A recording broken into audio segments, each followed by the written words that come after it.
Welcome students, आज हम पढ़ेंगे पावर शेयरिंग। ये चैप्टर 1 है सिविक्स का फॉर क्लास 10th। ठीक है, तो देखो सबसे पहले हम इसमें पढ़ेंगे बेल्जियम के बारे में। बेल्जियम एक यूरोपियन कंट्री है। ठीक है, तो बेल्जियम की कैपिटल है ब्रुसेल्स। ठीक है, और वहाँ पे पॉपुलेशन कितनी है? 1 करोड़ वहाँ की पॉपुलेशन है। तो पहले हमें वहाँ की क्या समझनी होगी? सिचुएशन। तो देखो सिचुएशन वहाँ पे क्या है कि बेल्जियम में देखो, सबसे पहले बेल्जियम में 59% लोग जो हैं वो डच है। ठीक है, डच लैंग्वेज बोलते हैं, ये लैंग्वेज है।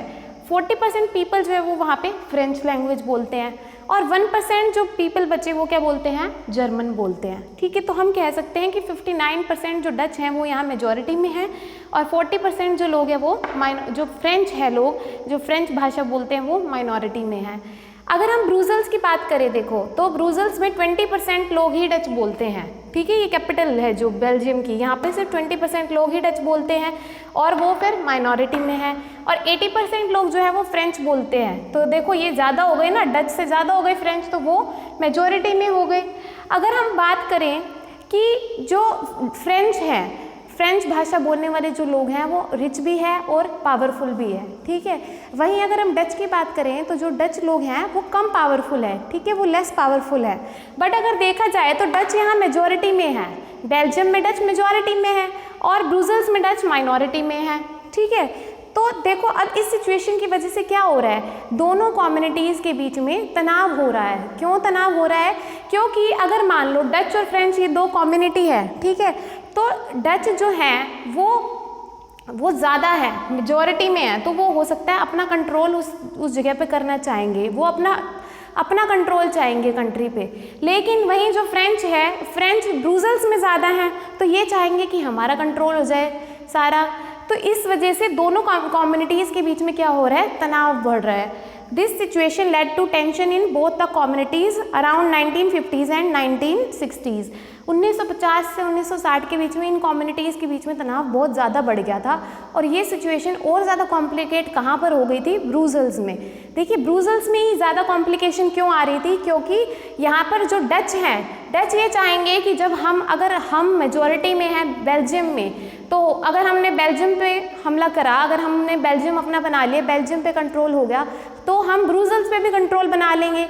लेकिन यहाँ पर फ्रेंच देखेंगे मेजॉरिटी में है, तो फ्रेंच जो है वो डच का कंट्रोल यहाँ पर नहीं सहेंगे। एक तो वो रिच है, पावरफुल है, ऊपर से वो यहाँ पे मेजॉरिटी में है। तो अगर डच ने किसी भी तरीके से ये सोच के कि हम तो मेजॉरिटी में है बेल्जियम में, अगर हमारा बेल्जियम में कंट्रोल हो गया तो हम ब्रुसेल्स में भी कर सकते हैं, तो फ्रेंच लोग ये काम नहीं होने देंगे। तो ये वहाँ की प्रॉब्लम है बेल्जियम की, कि वहाँ पर ये प्रॉब्लम चल रही थी दो कम्युनिटीज़ के बीच में। तो अब हम आगे देखेंगे कि बेल्जियम कंट्री ने इस प्रॉब्लम का सोल्यूशन कैसे निकाला। देखिए जब बेल्जियम में ये प्रॉब्लम आई तो बेल्जियम की गवर्नमेंट ने क्या किया? The government amended the constitution 4 times between 1970 and 1993। वहाँ की जो सरकार थी उसने 4 बार वहाँ के कॉन्स्टिट्यूशन को बदला, 1970 से लेकर 1993 तक। Equal number of French and Dutch speaking ministers shall be in the central government. देखो वहाँ की गवर्नमेंट ने क्या किया, वहाँ का कॉन्स्टिट्यूशन में क्या चेंज किया उन्होंने, कि फ्रेंच और डच स्पीकिंग जो मिनिस्टर्स होंगे वो इक्वल नंबर में रहेंगे सेंट्रल सरकार में। ठीक है, जो सेंटर में जो गवर्नमेंट है उसमें फ्रेंच और Dutch speaking ministers equal numbers में होंगे। State government is not subordinate to central government. अब जो स्टेट गवर्नमेंट है, जो राज्य सरकार है, वो सबॉर्डिनेट नहीं रहेगी, वो उसके सेंट्रल सरकार के अधीन नहीं होगी, वो अपने खुद के फैसले भी ले सकेगी। Many central powers were given to the state government. Centre की बहुत सारी पावर जो थी वो अब राज्य सरकारों को दे दी गई थी। थर्ड अरेंजमेंट उन्होंने क्या किया? Brussels has separate government where both the groups have equal representation. Brussels जो था, जो बेल्जियम की कैपिटल थी ब्रुसेल्स, वहाँ पे क्या थी? वहाँ पे एक अलग तरह की गवर्नमेंट सेट करी, जहाँ पे दोनों ही कम्युनिटीज़ के जो मिनिस्टर्स थे उनकी इक्वल रिप्रेजेंटेशन रहेगी। मतलब कि कैपिटल में एक अलग से सरकार रखी उन्होंने। Apart from central and state government, community government is elected by people. देखिए एक तो सेंट्रल सरकार थी, एक राज्य सरकार थी, इनके अलावा उन्होंने एक कम्युनिटी सरकार भी बनाई। ठीक है, सारी कम्युनिटी की अलग से सरकार बनाई गई, belonging to one language community. ठीक है, एक लैंग्वेज जो बोल रहा है उसकी एक कम्युनिटी की सरकार बनाई गई।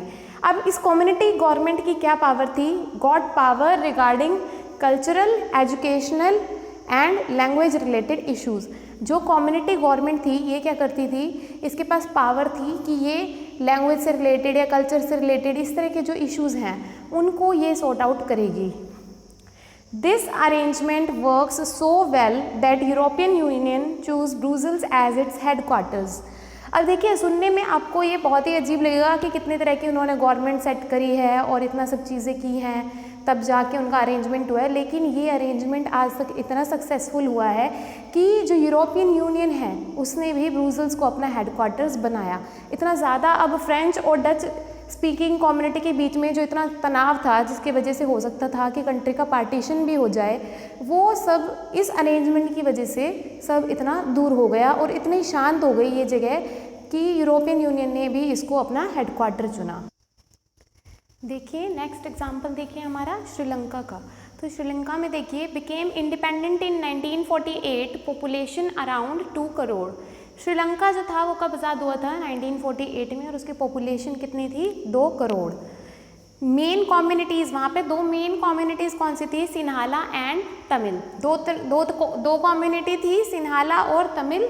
और वहाँ पर तमिल भी 2 तरह के थे, एक इंडियन तमिल्स थे और एक श्रीलंकन तमिल्स थे। यानी वो तमिल जो इंडिया से गए थे और श्रीलंकन तमिल्स जो वहीं के थे।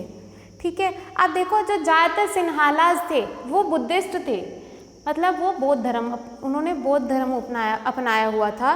जबकि जो तमिल्स थे वो दोनों तरह के थे, वो हिंदू भी थे और मुस्लिम्स भी थे। सिन्हालाज बुद्धिस्ट थे और तमिल्स हिंदूज थे और मुस्लिम्स थे। अगर हम सिन्हालाज की बात करें तो सिन्हालाज कितने थे वहाँ पे? 74% जो थे वहाँ सिन्हालाज थे। तो मेजॉरिटी किसकी हो गई यहाँ? सिन्हालाज की। और तमिल्स की बात करें तो बचे हुए जो थे वो 26% जो बचा हुआ था वो तमिल्स थे। अब क्योंकि तमिल्स भी 2 तरह के थे तो इंडियन तमिल्स और श्रीलंकन तमिल्स में ज़्यादा मेजॉरिटी किसकी थी? श्रीलंकन तमिल्स की। वो 87% थे, जबकि इंडियन तमिल्स 13% थे। ठीक है, तो ओवरऑल अगर बात करें तो सिन्हालाज की यहाँ पर मेजॉरिटी थी। Sinhalas establish majoritarianism to establish its supremacy. अब क्योंकि वहाँ पर जो डोमिनेंस थी, जो ज़्यादा थे, मेजॉरिटी थी वो सिन्हालाज की थी, तो उन्होंने क्या किया? एस्टैब्लिश्ड मेजॉरिटेरियनिज्म, यानी कि मेजॉरिटी से उन्होंने अपनी सरकार वहाँ खड़ी कर दी। अपनी सुप्रीमेसी बनाने के लिए अपने आप को दूसरों से उन्होंने ऊंचा दिखाने की कोशिश की और अब मेजॉरिटी से अपनी सरकार वहाँ बना ली। An act was passed in 1956 declaring Sinhala the official language of Sri Lanka. 1956 में सिन्हाला को वहाँ की ऑफिशियल लैंग्वेज भी डिक्लेयर कर दिया गया। आगे देखिए, Sinhalese were preferred in government jobs and Buddhism was promoted. ठीक है, गवर्नमेंट जॉब में भी सिन्हालाज को जो थी वो प्रेफरेंस दी गई और बुद्धिज्म को वहाँ पे पॉलिसी अडॉप्ट की गई कि बुद्धिज्म को बढ़ाया जाएगा। तमिल्स फेल्ट डिस्क्रिमिनेटेड टुवार्ड्स सच पॉलिसीज। अब अगर सब कुछ सिन्हालाज के फेवर में होगा तो तमिल्स को डिस्क्रिमिनेटेड, यानी कि उन्हें ये महसूस होगा कि उनके साथ भेदभाव हो रहा है, thus creating tension between both communities। तो दोनों कम्युनिटीज़ के बीच में तनाव बढ़ गया। Tamils launched protests and movements, but their demand for recognition of Tamil as official language was denied। Tamils ने बहुत सारे प्रोटेस्ट जो थे, बहुत सारी मूवमेंट लॉन्च की, लेकिन उनकी जो डिमांड थी कि तमिल को वहाँ की ऑफिशियल लैंग्वेज बनाया जाए, इसको डिनाई कर दिया गया, इसको मना कर दिया गया। They demanded a separate Tamil state. उन्होंने फिर क्या डिमांड की कि हमारी स्टेट ही अलग कर दी जाए, which soon turned into a civil war. देखो, जब उनकी यही बात नहीं मानी गई कि तमिल को वहाँ की ऑफिशियल लैंग्वेज बना दिया जाए तो उनकी सेपरेट स्टेट की डिमांड को कैसे मानेंगे, जिसके कारण वहाँ पे एक सिविल वॉर यानी कि ऐसी लड़ाई शुरू हो गई जिसमें बहुत से लोग मारे गए। causing setback to economic, social and political structure of the country। इतने लोगों के मरने की वजह से, इतने बड़े जंग की वजह से उस कंट्री का जो सोशल स्ट्रक्चर था, इकोनॉमिक स्ट्रक्चर था, पॉलिटिकल स्ट्रक्चर था, वो बिल्कुल ही ख़राब हो चुका था। तो इस एग्जाम्पल से हमें ये समझ में आया है कि हमने जब बेल्जियम का एग्जाम्पल देखा तो वहाँ पर भी इसी तरह की कुछ प्रॉब्लम थी, बट बेल्जियम ने उन प्रॉब्लम्स को अपने अरेंजमेंट के थ्रू बहुत अच्छे से टैकल किया, ठीक है, अकोमोडेशन मॉडल उन्होंने अपनाया। बट जब श्रीलंका में ऐसी ही सेम प्रॉब्लम थी तो श्रीलंका ने कोई भी मॉडल ऑफ अकोमोडेशन नहीं अपनाया, उन्होंने बल्कि क्या किया, जो मेजॉरिटी में थे उन्होंने मेजॉरिटेरियनिज्म अडॉप्ट किया, दूसरों को उनके इंटरेस्ट की तरह दूसरों को उनके इंटरेस्ट नहीं देखने दिए गए, सिर्फ अपने ही बारे में उन्होंने सोचा, जिसके कारण वहाँ पे सिविल वॉर हुआ, इतनी बड़ी लड़ाई हुई।